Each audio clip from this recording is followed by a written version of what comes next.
Сәлем бу чыгарылышта урамнарда яңгырый торган рекламага карата яңа кагыйдәләр, оборона министры Сергей Шойгуның Казанда уза торган күргәзмәсе һәм Мәскәүдә Болотное мәйданында урнаштырылган 4 номерлы глина скульптурасы. Хәзер тулырак. Россиядә урамнарда яңгырый торган рекламаларны тыячаклар, биналардан яңгырый торган. Моннан соң сәүдә үзәкләре, базарлар, ялгыз ларьклардан тышкы реклама яңгырарга тиеш түгел. Ниһаять Баумана урамында барганда янымдагы кешенең тавышын ишетә башлаячакмын һәм ниһаять Пушкина урам буйлап тынычлап менеп булачак. Һәм бернинди шаурма, наугылях, вообще огоньнар булмаячак. Аллага шөкер, мин бик шатмын.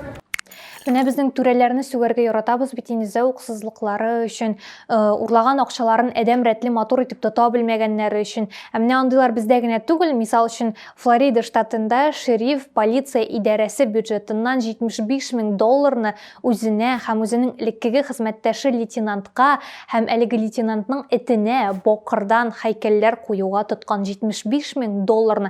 Ә иң кызыгы ул әлеге акчаларны әлеге вазифасыннан китер алдыннан тоткан. Я Ходаем, миңа да менә шундый үз-үземне ярату һәм үзем турында югары фикер насыйп итсен һәр өчен. Амин. Рәхмәт. Һәйкәлләр темасын дәвам итеп, Омскта вандаллар Исаак Ньютонга куелган композицияны җимергәннәр. Әлеге композициядә манекен була, Исаак Ньютон итеп киендерелгән һәм кызыл канәферләрдән җыелган зур алма. Манекенны шишендергәннәр, кулларын кайырганнар һәм алмадан канәферләрне йолкып алганнар. Әлбәттә инде әллә нинди заморский ниләрне китереп куйганда Исаак Ньютоннарны, ул Омскта яшәмәгән, тумаган, бөтенләй бер нәрсә белән дә шөгыльләнмәгән, ул Омскта тапканнар куяр кеше, бәлки ул гомумән иностранный агенттыр әле, монда куеп яталарын дидер белмәгән кешеләрне. Стимул исемле ЛГБТ төркем төрле дизайн студияларга үзләренә логотип ясауны сорап хатлар җибәргән. Аларга җавап биргәннәр һәм менә шул җавап хатларының берсе аеруча игътибарга лаек. Анда Media Aid Design студиясе директоры әлеге стимул ЛГБТ төркеменә бернинди логотип ясамаячакбыз дип белдерә. Чөнки алар аның фикере белән, аларның эшчәнлеге белән килешмиләр, аны кабул итмиләр һәм якын арада киләчәктә аларның бу эшчәнлеге барыбер туктатылыр дигән өметтә калалар. Бер яктан миңа мондый ихласлык күпмедер ошый да, ачыктан ачык. Безгә сез ошамыйсыз, шуңа күрә без сезгә бернинди логотип та ясамыйбыз дип әйтү. Тик икенче яктан ул ЛГБТ төркем үзләренә бик җиңел, бернинди кыенлыкларсыз башка студия таба алачаклар. Менә бу студияның инде киләчәктә клиентлар табу белән проблемалар булырга мөмкин дип уйлыйм. Путин мәктәпләрдә көн сайын Россия флагын күтәрү идеясын хуплаган. Бу инициативаны моңарчы Артек тәрбиячеләренең берсе тәкъдим иткән булган. Янәсе балаларга лагерьларда флаг күтәрү ошый, әлеге традицияны алар яраталар. Мен нәрсәгәдер бу миңа бөтенләй ошамый. Әлбәттә, флаг күтәрү ул лагерьларның шундый бер үзенчәлеге, фишкасы дип әйтергә була, калсын шунда лагерьларда гына, нәрсәгә аны мәктәпләргә өстерергә. Һәм әлбәттә инде моның өчен бердәм гомум Россия стандартын кертү, федераль бюджеттан акча бүлеп бирү мәсьәләсен уйларга кирәк булачак дип белдергәннәр бу инициативаны яклаучылар. Бу миңа ошамый, бөтенләй ошамый. Оборона министры Сергей Шойгуның агачтан төрле эшләнмәләр ясау белән кызыксынуын сез инде белә торгансыздыр. Һәм аның Казандагы Хәзинә милли сәнгать галереясында күргәзмәсе уза. Бу күргәзмәдә аның экспонатлары урнаштырылган һәм бу күргәзмә белән генә тәмамланмаячак, чөнки әлеге экспонатларның бер өлешен соңрак Мәскәүдә аукционда сатачаклар һәм акчасын авыру балаларны дәвалауга тотачаклар. Әгәр дә бу акчалар чынлап та шундый изге эшкә тотыла икән, афәриннән башка бер сүзем дә юк.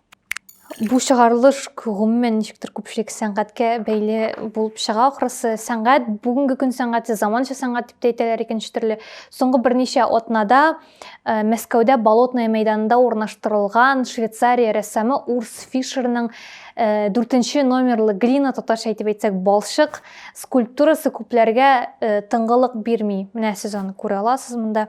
Сәнгать белгечләре фикеренчә, әлеге скульптура иҗат кешесенең, рәссамның иҗади фикерләү процессы турында, ягъни менә ул кулына ул балчыкны ала, аны әвәли, боза һәм шул вакытта рәссамның аңында ниндидер фикер, идея туа башлый. ди сәнгать белгечләре, ә халык ни өчен ранда говно күрә. Һәм бу нигезсез түгелдер дип тә уйлыйм, чөнки әлеге рәссамның башка эшләрен карасан, аның шушы тема тирәсендә йөрергә яратканлыгын чамаларга була, шоу һәм провокация белән шөгыльләнергә яратканлыгын чамаларга була. Әлбәттә инде мондый сәнгать әсәре берничек тә тыныч кына үтеп китә алмый иде, куелды да шунда тора, алай булмый бездә. Һәм ике каршылыклы фикер барлыкка килде. Беренчеләре, алар арасында Максим Галкин бар. Ул бу сәнгать әсәрен талантсыз итеп эшләнгән дип атаса, икенче берәүләр алар арасында Ксения Собчак моны классная, крутая штука дип атый һәм моны аңламаган кешеләрне лохи ди һәм сез анда говно күрәсез икән, димәк сезнең ишегездә говно бик күп дип әйтә. Гафу итегез, татарча әйтеп әйтмәгәнгә, тик татарчасы бөтенләй бик кискен һәм ямьсез яңгырый, шуңа күрә русчасын әйтәм.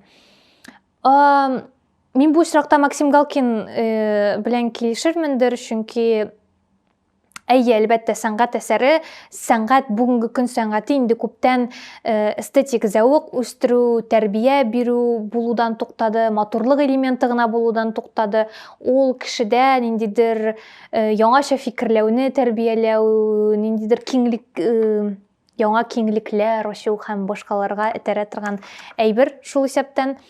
Бүгенге көн сәнгате турында сөйлим инде. Мин буларның барысын да аңлыйм. Тик шулай да, Ксения Собчак белән дә килешеп буладыр инде, говно бар инде менә. Менә мин үзем турында әйтәм инде. Ансыз булмый, бардыр инде ул миндә. Килешәм. Лох дип әйтә инде ул андый кешеләрне, ансы белән дә килешәм инде. Тик әгәр дә син халыкта сәнгать әсәре, бүгенге көн сәнгатен аңлауны тәрбияләргә тиесең икән, син лох дигәннән генә ул аны аңлый башламаячак.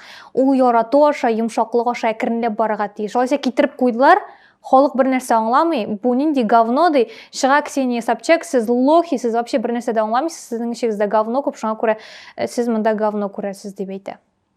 Алай булмый.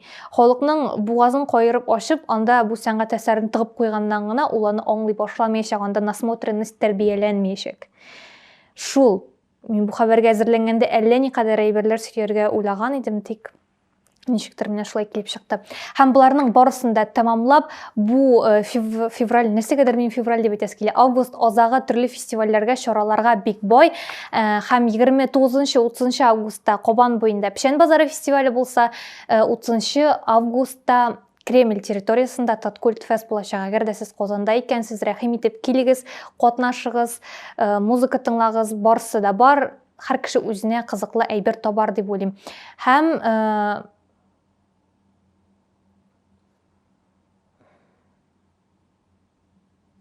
Отна җыры. Отна җыры шундый очраклы гына килеп чыкты. Мин шушы көннәрдә еш җырлап көйләп йөрим әлеге җырны һәм бу атнада безнең Илгиз Мөхетдинов башкаруындагы Эльмира Җәлилова сүзләренә язылган Яшә Сула ярат җыры, Отна җыры булачак. Сез үзегез нәрсәләр тыңладыгыз, бу хәбәрләргә карата нинди фикерләрегез бар, языгыз, әлеге видеоны дусларыгызга җибәрегез, лайк куегыз. Шуның белән шул, сезнең белән гүзәл иде, сау булыгыз.